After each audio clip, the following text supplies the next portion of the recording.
I can't fucking fall asleep. I guess I need to just get this shit down. Okay. Thought experiment. Defending a undefendable evil being? I don't know, I need to work on the name, whatever. Alright, now, there's multiple, I guess, like variants of the thought experiment. And they all have different, not conclusions, but pathways or routes and tangents you can go through, and sometimes they have different perspectives and angles and stuff like that. But it has a overall overarching moral uh, narrative, kind of. Can you not only respect, not only understand, but maybe like is okay with? I don't know if I want to go as far as support, because yeah, that's kind of like not, I don't know, not supportive, I guess, depending on how far you want to go. A truly insane person, either suicide bomber, serial killer, psychopath, sociopath, morally corrupt people, CEOs, I guess. That was like a semi joke.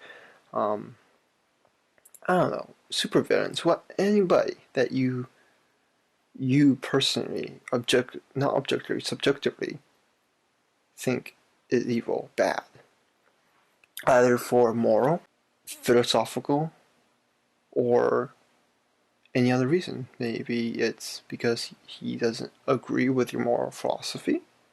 For example, killing is bad. Now, a lot of people, if not most people, if not, yeah, no, like most people will agree, yeah, killing is bad, especially innocent people. But most people agree with that. But also not all killing is bad. But we'll get on to that later. So, and what was I saying?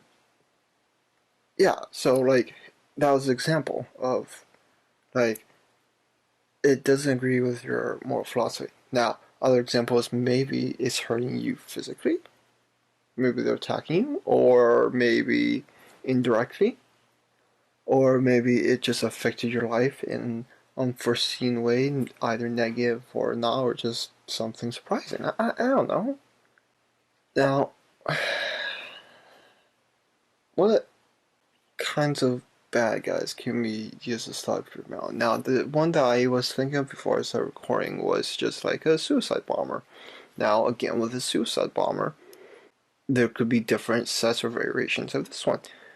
So, okay, I don't think in this documentary the person itself on how he did it is really important. Like more like the specific detail, like the what kind of bomb or like where is it and stuff like that. Like maybe that'll come to play later, but not right now on like the details that I want to work on, because like again, this with all thought experiments and with like this one, there's just so many tangents and pathways you can go, different moral philosophy schools you can go down. What is a little bit more important is maybe like, are the people he's killing good or bad? Now define good or bad. Or maybe how many people he's killing. Or, now see, this is coming back like, yeah, actually it is kind of important. How exactly is he killing? Maybe it could be a dirty bomb, maybe it could be a instant death bomb, or maybe it's more cruel or something else. So yeah, that would be important detail. Before I said like maybe it was, I don't exactly remember what I said. I have shit memory. This is why I'm recording this. So yeah, now we'll get back to like the moral of like the people that he's killing a little bit later. What I want to focus on is the person. Maybe why is he doing it, and how it led up to the point, and the consequences and the aftermath after it, and then like the people that he killed in there. So, I am not a psychiatrist, therapist. I don't know anything about the brain scientifically or biologically, or I'm not a philosopher or a sage or a guy of wisdom or what. Fuck, I'm just, what am I? 18? I'll be 19 on the 25th. I'm the guy that has to take a moment to remember his age because he doesn't give a shit enough to consistently remember. Or, like, not consistently remember because you're not going, okay, that's a tangent, I don't need to go on.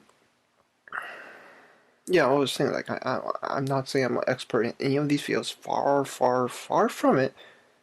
I just like to think about this stuff.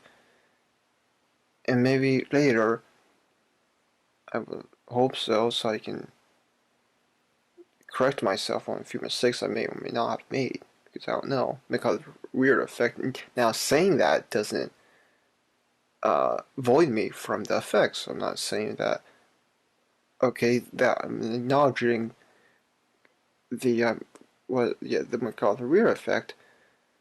Does me acknowledging it doesn't mean that I'm smart enough to like say that whatever. Like it's not, like I'm not trying to like be a hypocrite, I guess. But you can go into infinite loop with this, so I'm just going to stop it there. So what I was saying is, I should have fucking recorded this because now I just go on tangents because I know it's being recorded. Fuck me. Okay, so is he morally defendable? See, if I was a law student and I knew all of like the information of that without like going through years and years of what seems to me boring as fuck classes to become a lawyer, it would be interesting to see if he's actually defendable in the eyes of the U.S. law. Maybe there are some loopholes and ways that you can go through very, very tightly. And again, depending on how severe and how he did all the small details of this theoretical fucking thought experiment, but whatever. Now, why would he kill people? And now this can range from, is it a few people? Or is it 100? Or somehow, yes, I'm saying suicide bomber, but whatever. Maybe like he sets a bomb. Because when I say suicide bomber, I'm not just talking about a vest wearing person or thing or whatever. That was originally, but now I'm thinking, trying to broaden up the definition as. It doesn't even have to be a suicide bomber, honestly. Just someone that kills or whatever or does something bad. That's the part of the experiment. It's not important. Well, it will be later, but right now it's not important whether the guy itself dies or not. That would be like another tangent you can go on. Like, for example, like maybe he kills himself. Maybe he kills other people because of a reason why he's killing himself, or vice versa, or wherever you see it. So one pathway is what affects his decision is how many people. Now, the popular like training experiment where I don't know what the exact name is, where it's like, would you save 10 people versus saving like one or two? And you get to like change like the track. I don't know like the exact name of experiments. I want it.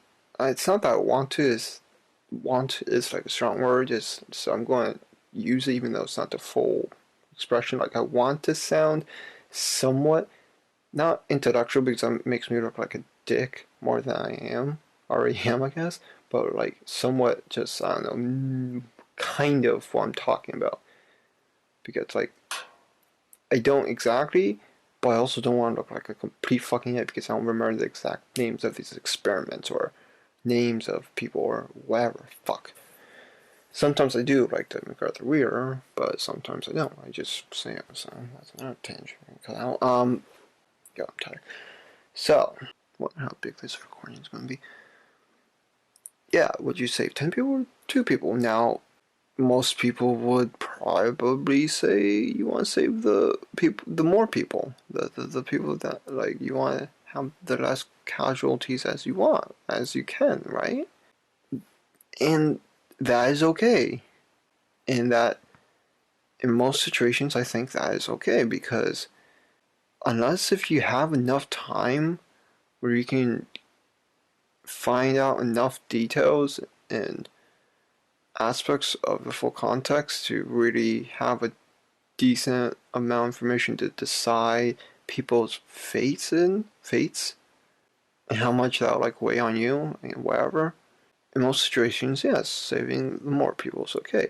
And again, I don't think that you really will have enough time if you had the option to really sit down and discuss whether you should kill 10 or 2, which is actually kind of what I'm doing here, but like even this, I don't have enough time for like all the tangents and pathways I want to go down. Because in most situations, it'll be really quick. At most, maybe a 30 seconds, a minute, that's still kind of a lot. Because if you have that time and you're by yourself, how would you make that decision? But if you're with a group, how many people are in that group, and were there more philosophies, and how would you discuss that? That would be really interesting. So, yeah, how would you discuss how many people save? Would most of them just say, well, obviously just save the people, more people, and that'd be done with it? But this is the experiment, so of course I want to keep continuing on to different pathways. Now, what makes those people important would be, well, what do those people do? What are those people's experiences, the age, what their impact on society is, and what you consider what that would be. And all of this can be, and all of this is subjective, all opinionated. So, like, what do you count as impact on society? Like, to me, I see a difference.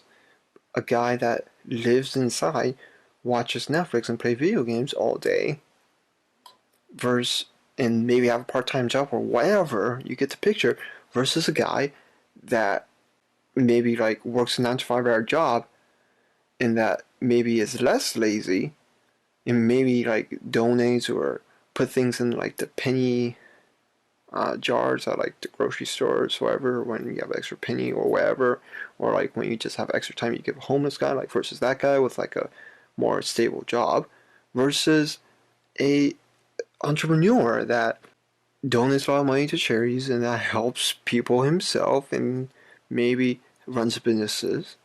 And then maybe the next level would be inventors and people that have more sway in human civilization, like Bill Gates or Steve Jobs. Or even higher would be like governments. Or, and again, like define your definition of higher. Like there's different people. Like, yeah, the guy that's eating Cheetos and playing World of Warcraft, like they don't have much of societal impact, but does that mean they are worthless as a human? Because they chose their life, chose the way to live their life the way they want to? Does that make them whatever asshole or not nice guy, or just a being that exists that doesn't want to be affected or affect the outside world? Yeah, in the first one where it's like he doesn't want to be affected, well, he might want to be affected because he's playing video games and shit like that, but you know what I mean. So, yeah. To you, in that situation, maybe you want to choose the people that are the least lazy and procrastinating and shit like that, and use those words specifically because they describe me. This is why I say everything's subjective, because even how I'm describing the context is biased. So even me trying to describe both sides and all the possible variations, which I know I can because time is a thing and sleep is a thing and whatever, I am still biased. So that's another whole argument whether you can look past that or not. And whether like how not profound but how, I don't know, objective. I won't say objective because that's not the real purpose of this, because you can't be objective with this. But in a way that's also a result that you would that might want to get out of it. It's like the most objective philosophy, I guess. Now, objective philosophy, one thing I might think of is just a survivalism instinct is to have a species survive. I mean, there's like, and that's not, and also having sex and procreating isn't exactly, I don't say that's specifically survival either. Some people might you think of them interchangeably because to survive you need to procreate and create. No, there are I believe there are species that are a single, that either doesn't have sex or they don't need sex, or I think there's also a species where they can actually be both sexes at the same time, have both functions. So no, it's not. So procreation isn't the exact purpose of life. And there's also these immortal jellyfish, which I don't know how long they have lasted, but they have lasted for like hundreds of years. And technically, I won't say technically, well, biologically, I guess there should be theoretically immortal in a way. I don't exactly know. You can look that up. And the other thing is, using the word technically, it's like, it's just basically saying like, as objective as I can, or most detailed as I can, because again, technically, it can also be biased and opinionated. Like everything is biased. There is no objective truth or facts. Now you can say math and science and stuff like that. And wait, yes, that is objective because that's a culture and social norm. I mean, yeah, you can prove in a way to me that 1 + 1 is 2. But what happens if you're on LSD or shrooms, or you're just, your brain has just been has just been so distorted, or you're just so fucking insane where you don't, no matter what, you don't think that it's true. It's like flat earthers, but like to extreme, basically. They have seen all the facts and stuff, but and that's another confirmation bias. Like, so like that's another way that objectivism is not objectivism. So like, yes, you can say that I am laying on a bed, or the sky is blue, the earth exists, or if it's a thing, or evolution, or we went to the moon, or 1 + 1 is 2, or pi is pi, or just entropy, or Newton's laws, or whatever. Yeah, you can, air quotes, prove that in a scientific manner, but also in a in not a philosophical way, because I think I'm misusing the word, but in like a, I don't know what the word is, maybe like spiritual or philosophical or theoretical way, like to an individual you can disprove it. So to me, the closest thing to define objectivism is the cultural or social norm that has the least, that has the best track record in the history and future of saying the same and consistent, I guess. Because even science has changed because we don't have the full information. Because, like, I mean, like, we thought the Earth was the center of the universe, or we thought atoms were the smallest thing, or whatever. Now, maybe there were people that thought, no, that's not the limits, or there are more, but scientifically back then, I guess you can say that that was the truth. If you deny or you thought something else, they will, throw you out. What's the word? What's the fucking word? They will not disown you, but they'll like just disagree with you, but like in like a manner. Whatever, you get it. And now you can say, oh, but we know better. Science is science. Math is math. Back then we were dumb and fucking MacArthur Weir and shit. You know, it was to say that all of this can be disproved. We have the Matrix. I mean, there's argument whether that could be true or not, but you know what? Anything's fucking possible, okay? When you have, because again, this could also be a fucking argument. Is imagination the source of unlimited parallels? Is imagination the multiverse, basically? Or are we just living in the Matrix and all of this is predetermined and imagination, random, doesn't mean anything? Okay, that was a weird ass tangent. Where were we? Talking about the thought experiment. Holy shit, that was a tangent. Yeah, so is it the defending the undefinable? I've derailed so hard that it's hard to go back onto the original. God fucking damn it. Okay. Alright, let's just start from different now because I don't know where we left off. Like, we just, like, went down long tunnels and left and rights and so many where I don't fucking know. So let's try a different pathway. Now we care. Like, yeah, like, maybe there's a society where, like, it would have been nice to pick up where we left off, but instead we tangent. But if we kept, if we kept talking about if we stayed on track, we wouldn't have we wouldn't have tangents, we wouldn't have thought of different things. So, like, you could say that you should balance it so that you don't go too far off track and you're like fucking everywhere, because then you're never talking about what you originally talked about. But then also you shouldn't be so focused where you're not allowed to tangent, because you're just talking about this one subject and you're just tunnel vision. Now, is there an argument whether that there should be a balance and whether there should or shouldn't be a balance?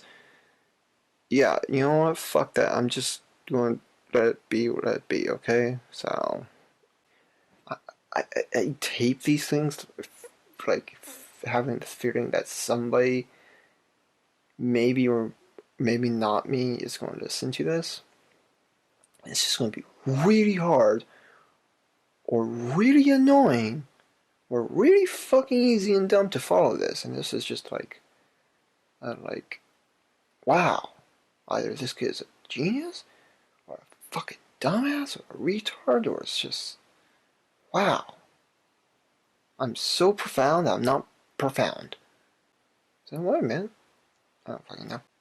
Yeah, go on to a new pathway. Holy shit, we tangent off that again. Okay, so another angle. So we kind of talked about like whether like he should or shouldn't kill a person depending on the social impact.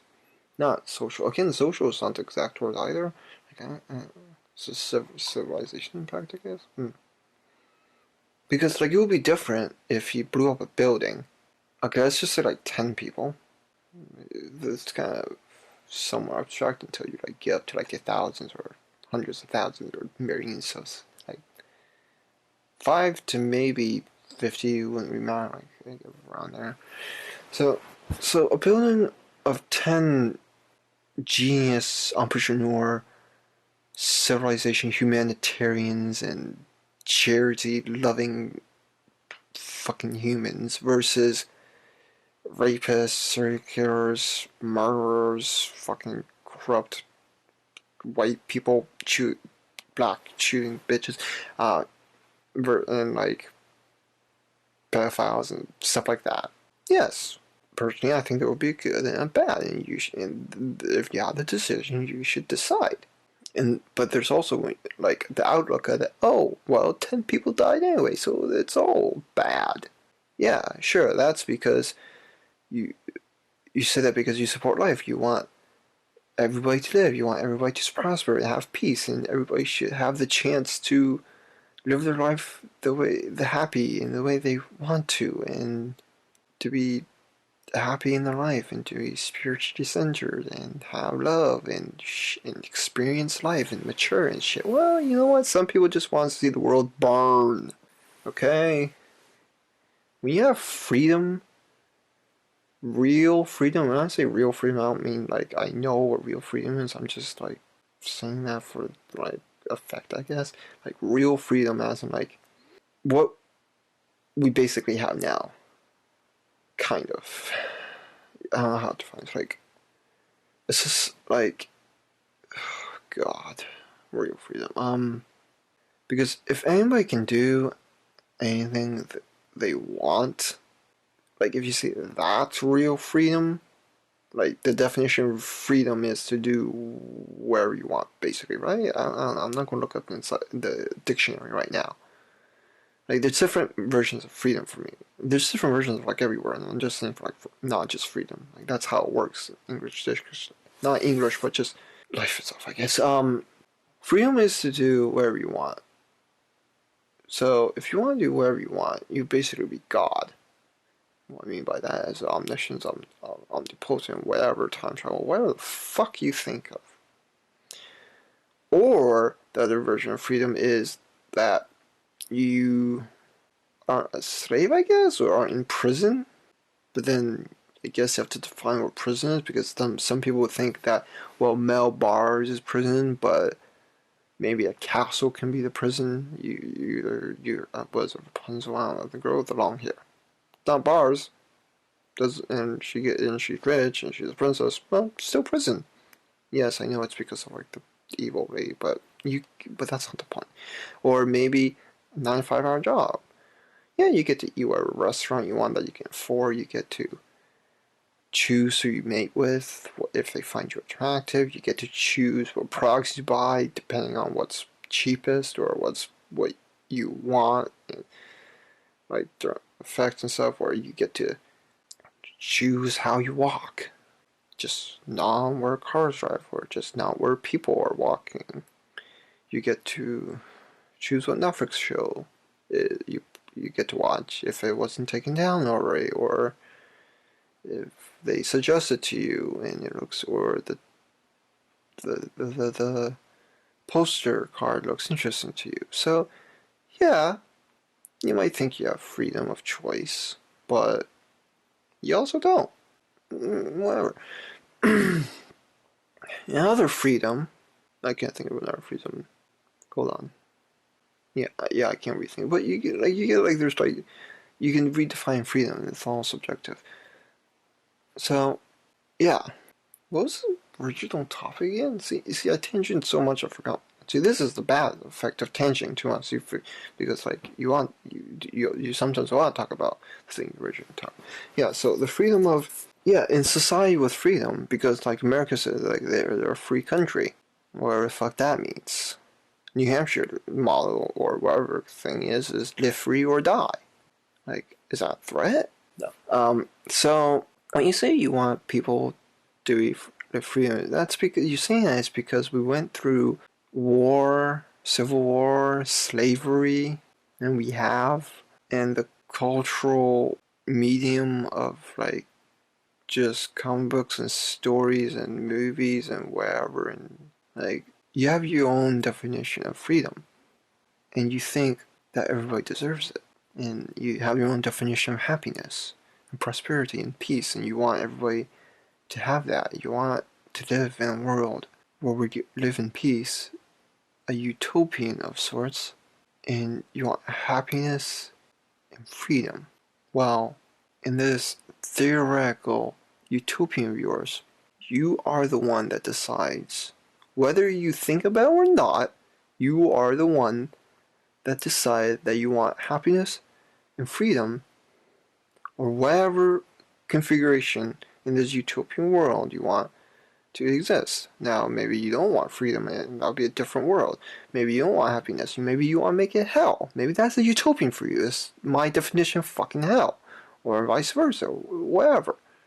But I'm just saying, in the majority context from what I've heard, and this is from like family members, friends, culture in general, like TV shows or what, stories I've seen, or just things I've got up. Like, I can't name every fucking source. They want a peaceful utopian. Well, what's the first thing you think of in utopia? Yeah, everything is different. Now, a typical one? Yeah, I say typical loosely because, well, the whole point I'm trying is, with all this thought experiment thinking shit, is that everything's subjective now. But that doesn't mean there are not niches, but styles or modes that people fit in. Like, there are commonalities, there are similarities. That's how the universe works, because if everything was completely random, I don't really think we would have life as we know it. So, because that would be changing the fundamentals of existence and life and probably like humanity and stuff like that. Again, that's the thing. So, typically, if you think of peaceful utopian, what you want? People to be happy, people to be free, freedom of choice, no fighting, no civil war, and as least weapons as you can, maybe. Then you can go in more detail. Maybe the world has more chocolate or whatever the fuck you can think of. Now, when you say you want to have a peaceful and happy world, that's your definition of happiness and peacefulness. So, basically, you're just saying you want the world to be like you. Now, I'm not saying that's a good or bad thing. And I'm also not to try to say that it's a bad thing. You should stop saying peaceful utopian, like trying to synonymize that thing with the way you're thinking. No, like I'm not trying to change how people use language. Fuck that. I'm just trying to open up the thoughts, and also like you can think of me like saying this in a way in a bad connotation is thinking, wow, you want to change my think or my philosophy. Like, well, yeah, if you want to hear this, if you want to hear my opinions, it might. You don't know. And I may or may not be trying to do it intentionally, negatively, or positively. Because I don't know the full not consequences, but the full context and the full ramifications of me telling you this. Because that's the thing with opinions. And me telling you this, maybe I should say in the starting, but you know what? You should have been fucking smart enough to know me and to start these recordings to know that if you want to hear these opinions, or anybody's opinions, they will change you and you will disagree or agree or be in the middle where fuck. And maybe the other person doesn't even know the full contextual ramifications or whatever. I'm trying to sound smart, but so what I was saying is that like no, I'm not trying to say that your utopian is bad or good or that your way of thinking is bad or good. I'm just fucking talking here because I like to talk, not because I like my voice, because I like to fucking talk. So in a utopian, and then you have a picture of a utopian, you also have a picture of a dystopian. Maybe you say that it's hell. It's maybe fiery, maybe it's people suffering and pain, or whatever your definition is. Now I'm trying to, so yeah, you have these two pictures. Now that's all well and good. Like as I'm just saying, I'm not actually saying it's good or bad. You should know that. Is this thing still recording? Okay, it's been 36 minutes. Nobody's going to be listening to 36 minutes of this goddamn shit. So, what's your definition of happiness? And pain, suffering, evil, and goodness, and peacefulness, and all that? Because it's all different for every person. So maybe a utopian or dystopian to what you call a psychopath or insane evil person is completely different than your utopian dystopian. And that's just that. You think that your utopian is the one for everybody, the one that it should exist. You want the world to be peaceful, to be happy, to be a singular, happy civilization. What would that world look like? Have you actually thought about that? And have you thought about dystopian? Because now here's another perspective for the religious people. God, you say he created Earth in his divine image. Well, I guess his divine perfect image was perfect because it was his image. And he's perfect. And he's the one. So that should be it, right? Well, he gave people free thinking and imagination. So there's going to be people that oppose it. And sometimes they're atheists, agnostic, or whatever. Now, is that a bad or a good thing? Well, he created them in his image, which is perfect. But people disagree with what perfect is, because he has freedom. So, which side are you going to take? The mankind? Or the perfect creation of a perfect being? Or the perfect being? Well, if you take the perfect being, God, you're a religious person. You think that everything has a purpose.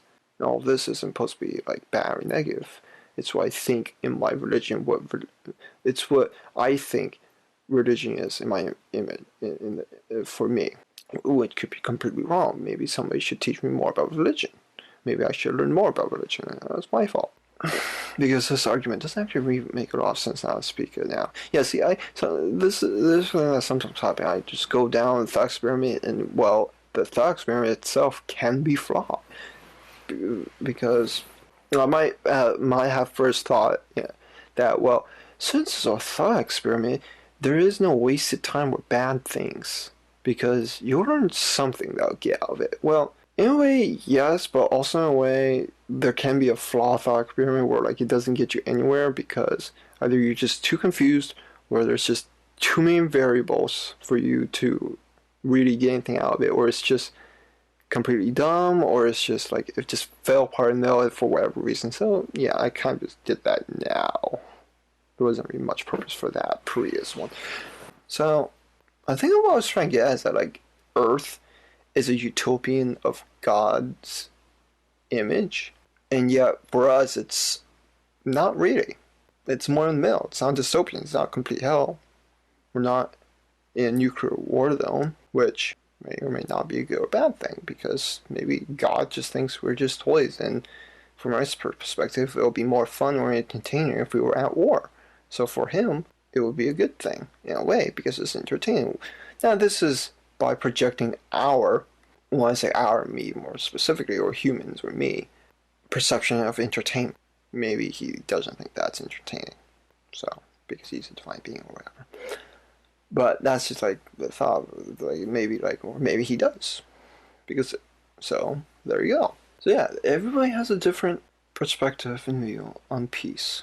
Now, the other avenue that I want to take on peace is that whether it should or shouldn't exist. Because, like, if you want total peace to coexist, what does that mean? Like, does nobody have any free will?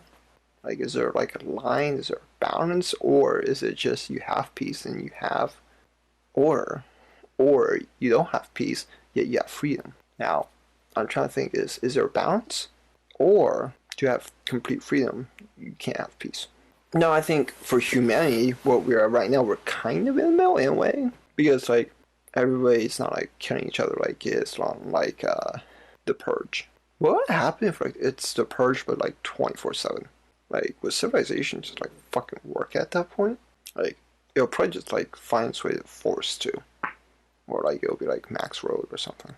Because, to me, in my school of thought right now, which probably could be and maybe should be changed school of thought, and this is what we're getting on, so this last tangent, is I don't think that to have total peace, you can have total freedom. And again, I'm using total because maybe there is in between. Because true freedom is to have, you know, all, and the funny thing about these thought experiments that, again, they change, all the perspectives and opinions change, and outcomes and ramifications change depending on the scale. This is different for a civilization with like a few hundred to it's different for civilization that might have like 1 or 2 to 10 to 50 to hundreds to thousands to millions to billions to trillions or even bigger numbers. Like the scale affects the views and perspectives, and that's just one aspect, and other things can affect it too. So it's kind of cool. Now, I'm just thinking of this on the scale that we have right now, which is around 7.5 billion people. Now, on a few thought experiments, I would like do a little bit smaller, maybe a little bit bigger, but I'm not thinking such out of the box. Well, maybe I will there. So, but like, I just want like it just shows like how many, how like it affects the thought experiments, just the scale of it. Because if you have like 7 billion or more population and you have freedom, everybody gets to think differently in the way they want to.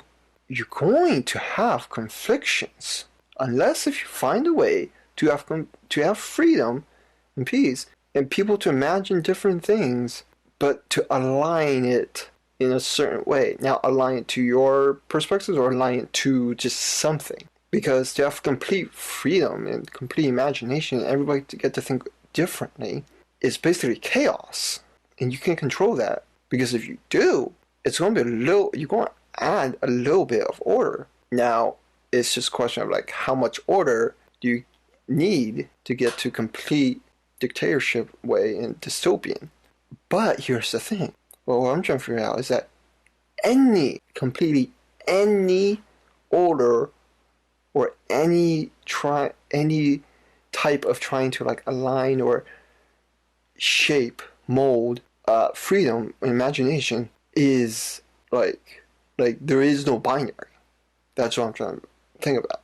Like you like introducing somewhat alignment is order, and that is controlling. That is a lock on how much freedom, imagination you can have. Because if you have complete imagination freedom, you're going to have people that think the complete opposite of yours.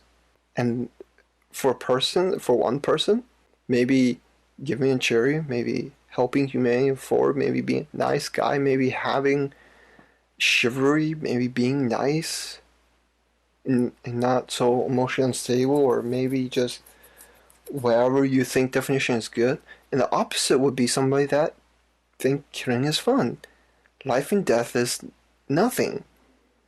People, there are bad people, and they want to have fun, or they don't want, or maybe they want to complete suicide, maybe they want to do complete genocide. Like, that's what I'm saying, that there are going to be different thinking people when you have such freedom like this, or complete freedom, whatever, on such a massive scale. Now, this is going to be harder, more rare, if the scale was maybe up to like 50, 100, thousands of, or maybe, I don't know, like hundreds of thousands. Like, again, like, where's the number lie where, like, you have enough people where their opinions will differ enough? Because if you get, like, because even if you have two people, because if you have one person, you'll have one perspective. But you have two, you can still have the possibility of having completely different perspectives, but statistically, I think you have a higher probability of where they align a little bit closer instead of complete opposites. So maybe it's not 50-50 in between, but it won't be complete opposites either. So yeah, like, scale changes. It's interesting. Now, if you have a situation like that where they're complete opposites, well, they're just going to kill each other. Or one guy's going to want to live and be peaceful with the other guy, and the other guy's just going to kill him. And that's and there you go. But with people with like 7 billion or even more, you're going to have different experience. You're going to have different rules. And there are going to be like people in the gray where like they don't totally see either good or bad. And again, this is why peaceful, good, happiness, and evil and bad and pain are subjective in perspective. Because if it was objective, and you had, because if it was objective, you wouldn't have complete freedom. That's like, it's a paradox, though, kind of, or oxymoron in a way. So it's interesting. Yeah, well, I talked about that enough. I gotta fucking fall asleep now. How long is this goddamn recording? Yep, 49 minutes.